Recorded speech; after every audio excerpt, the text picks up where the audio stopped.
GDC was last week. There's a ton of interesting content going around based on that. One of them includes Patrick Klepek of Giant Bomb's interview with Microsoft user researcher Deborah Henderson.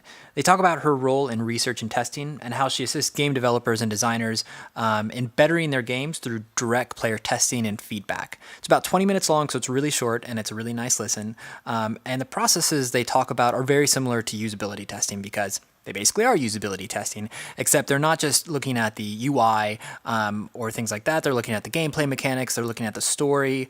They're looking at all those sorts of things. So if this is something that does interest you, I highly recommend you head over to Giant Bomb and listen to that, again, about 20-minute interview. I'm going to have a link in the show notes below. Firewatch was announced recently by Campo Santo Games and Panic. It's a group made up of a lot of different devs who you probably know of from different games like The Walking Dead and Mark of the Ninja. They also have Ollie Moss on board, and he is a fairly well-known illustrator. He does a lot of pop culture, gaming, and movie stuff. You've probably seen some of his posters around. I think he has one really well-known one that deals with like all the different controllers or things like that. The website's also really nicely done. It's a landscape, flat vectors, shifting colors, very reminiscent of Ollie's work. And this whole thing's also really interesting because Panic is involved.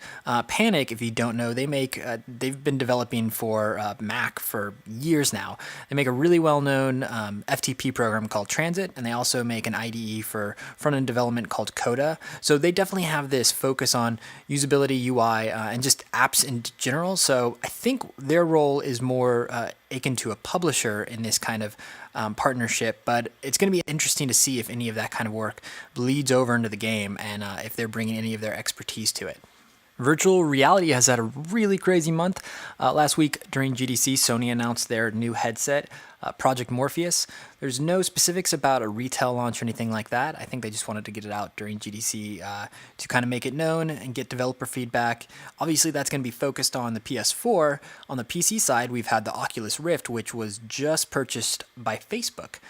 It's way too early to tell how this will play out, but shit is going down. There's still a ton of unanswered questions about VR and how it's going to go into, playing games, how it's going to affect the mechanics, how it's going to affect the UI and things like that. And I think we're still a few years away. But if we look at examples like Team Fortress 2, they were one of the first games to kind of introduce some compatibility with the Oculus Rift dev kits. I remember there were, I think, 8 ways to basically set up your control of the game, and that's deciding if the camera movement and the aiming movement are locked together, if you're looking around and your camera movement's locked to the VR headset and you're aiming with the mouse. There's a lot of like weird decisions and just a lot of research and kind of challenges that have to still be looked into and decided on a game-by-game basis. So there's a huge kind of long pathway to go down there, but it's going to be really interesting especially on the UI side of things, when our HUDs for these games are actually literally HUDs.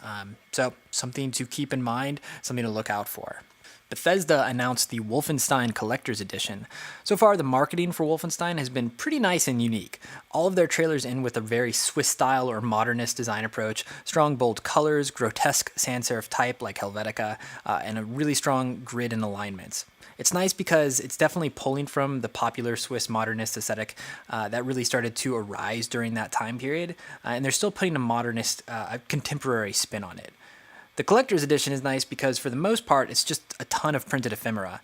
And from the screenshots, a lot of that looks pretty cool, including the distress notebook and all of the vintage-esque maps and things like that.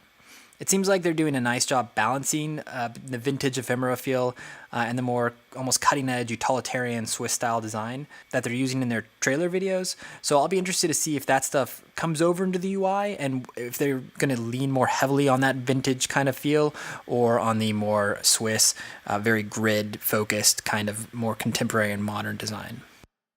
Coming up, I'll have a review for Infamous Second Son later this week or by the weekend, hopefully at the latest. There's a lot of interesting topics to discuss there, so I'm really excited to get it up. Aside from that, the channel has been around for about 3 weeks now, and I've gotten some questions on different topics and Titanfall, Thief, and topics in general. So if you do have questions like that that may not be answerable in 140 characters on Twitter or something, shoot me an email, or you can shoot me a question on Twitter, and maybe on the next roundup it'll be a good time that I can go through some of these and kind of talk a little bit about them if there's any interesting topics that I didn't get to discuss in the previous videos focusing on a certain game, or thoughts on another game that I might not be doing a review of coming up or anything like that. So again, if you have any questions or thoughts or feedback, you can comment here, you can email me, or you can tweet at me. As always, thank you for watching.